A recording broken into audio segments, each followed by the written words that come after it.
ब्राह्मण भारत तो नहीं छोड़ेगा, लेकिन उनको भारत छोड़ना पड़ेगा। नसीहत है कि अभी समय है, आप अपने औकात में रहिए। सामने आकर लिखें, उनकी औकात पता चल जाएगी। अपना पहले तो परिचय दें। मेरा नाम पंडित अजीत कुमार पांडे, मैं प्रदेश अध्यक्ष बीएसएस परशुराम सेना। देखा गया एक तस्वीर वायरल हुई जो कि जेएनयू में कैंपस में लिखा गया था ब्राह्मण देश छोड़ो। इसको आप किस तरह देखते हैं? क्या लगता है किसी की शरारत हो सकती है? ये क्या कहेंगे इस पे? ये शरारत हो चाहे कुछ भी हो, अगर किसी बच्चे में दम हो तो सामने आकर लिखे कि ब्राह्मण भारत छोड़े।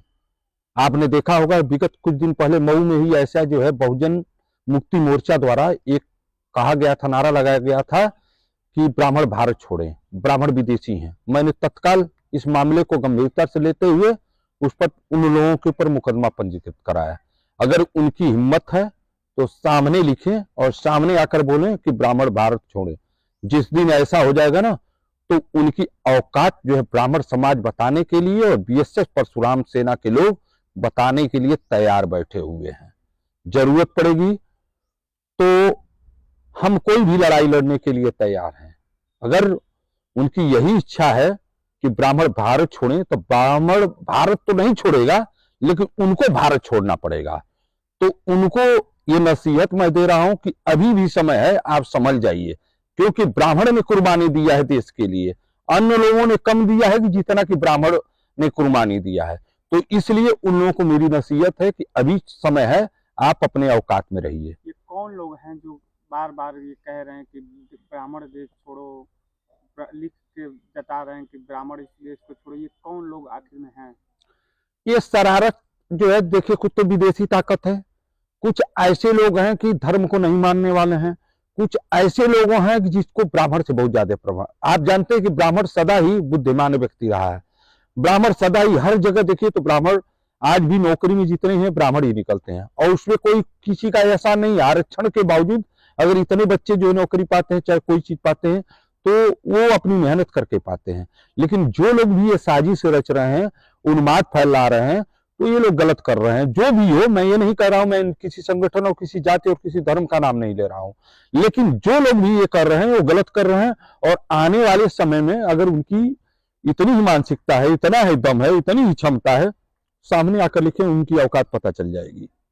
देखा गया कि अभी राहुल गांधी भारत जोड़ो यात्रा में निकले हुए हैं, बीच बीच में गुजरात में जाके लोगों को प्रचार भी कर रहे हैं, लेकिन उनकी दाढ़ी बढ़ने की वजह से, ज़्यादा घनी होने की वजह से कुछ बीजेपी के नेताओं कह रहे हैं कि उनके सद्दाम हुसैन से तुलना करें। इसको आप क्या किस तरह देखते हैं? देखिए, मैं राजनीतिक मामले में कोई कमेंट नहीं कर सकता हूं, लेकिन एक बात मैं कर सकता हूं, जिस तरह से ये लोग ब्राह्मण छोड़ो की बात कर रहे हैं जेएनयू ऐसे यूनिवर्सिटी में, तो कोई नेता बोला उसके बारे में? चाहे पक्ष हो, चाहे बीजेपी हो, चाहे भाजपा हो, चाहे कांग्रेस हो, चाहे सपा हो, चाहे बहुजन हो, देश की अनेक पार्टियां हैं, लेकिन किसी नेता ने सामने आकर बोलने की क्षमता नहीं है कि ऐसे लोगों पर लगाम कसा जाए। चाहे ऐसे लोग समाज और देश को बांटने की साजिश रच रहे हैं, तो ऐसे लोगों पर लगाम कसना चाहिए। तो मैं नहीं इसके बारे में बोल सकता हूं कि राहुल गांधी दाढ़ी बढ़ा लें चाहे दाढ़ी रख लें। मैं नहीं, ये सब राजनीतिक स्टैंड है और कुछ है नहीं। बीजेपी तो कहती है कि हम ब्राह्मणों के साथ हैं, लेकिन ऐसा कहने के बावजूद भी कि सरकार के चाहे प्रशासन के कानों तक ये बात नहीं पहुंचती है, लेकिन फिर भी इस पर एक्शन क्यों नहीं होता? अभी जो जैसे यहाँ की बात कर दिया जाए तो बीजेपी कोई पार्टी जो है ब्राह्मण को एक साथ नहीं है। रही बात वोट देने की और वोट लेने की बात होती है, अगर बीजेपी ब्राह्मण के साथ है तो अगर बीजेपी का कोई बड़ा नेता क्यों नहीं सामने आकर बोला कि जो है ये गलत हो रहा है? अगर बीजेपी को लगता है कि ब्राह्मण उनके साथ है तो वो क्यों नहीं बोल रहे हैं कि जो है ऐसा गलत हो रहा है, ब्राह्मणों के साथ अन्याय नहीं होना चाहिए, ऐसा शब्द नहीं लिखना चाहिए? आप बताइए, देश को आजादी के लिए मंगल पांडे, चंद्रशेखर आजाद, ऐसे ऐसे लोग, ऐसे ऐसे क्रांतिकारियों का नाम बता दूं कि कोई जानता नहीं होगा, लेकिन क्या अंत में मिल रहा है? ये देश बांटने की साजिश नहीं है तो और है क्या कि ब्राह्मण को ऐसे परेशान किया जाए, ऐसे बदनाम किया जाए?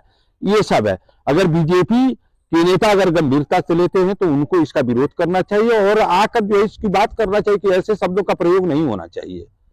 लेकिन देखा जाता है चुनाव जैसे नजदीक आता है तो कहते हैं ब्राह्मण के साथ है, लेकिन जैसे चुनाव खत्म होता है ब्राह्मणों के साथ अत्याचार भी होता है, चाहे ब्राह्मणों को देश से भगाने की बातें होती हैं, लेकिन बीजेपी के एक भी नेता इस पे नहीं कहते हैं कुछ भी, ना बोलते हैं। आपको मैं बता दूं आपके चैनल के माध्यम से, किसी की इतनी औकात नहीं है कि ब्राह्मण को इस देश से निकाल दे। किसी की इतनी क्षमता नहीं है कि ब्राह्मण के सामने से आकर मुकाबला कर दे।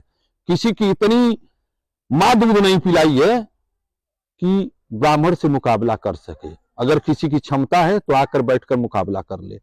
और बीजेपी की बात, हर पार्टी, बीजेपी के साथ साथ सपा, आपने देखा है सपा के नेता जो है कुछ दिन पहले बहुत सम्मेलन करा रहे थे, ब्राह्मण सम्मेलन, ब्राह्मण जोड़ो, लेकिन क्या हुआ, अंत में क्या हुआ? कोई नेता बोलने के लिए तैयार है? तो मैं किसी पार्टी को दोष नहीं दे सकता हूं और किसी पार्टी के बारे में कुछ नहीं कर सकता हूं। ये पार्टी के नेता जो है वोट लेने के चक्कर में जाति और धर्म के नाम पर राजनीति करते हैं, जो कि सरासर गलत है। इसमें न बीजेपी भी दोषी है, सपा भी दोषी है, बसपा भी दोषी है, कांग्रेस भी दोषी है। क्यों नहीं नेता आकर सामने बोलना है?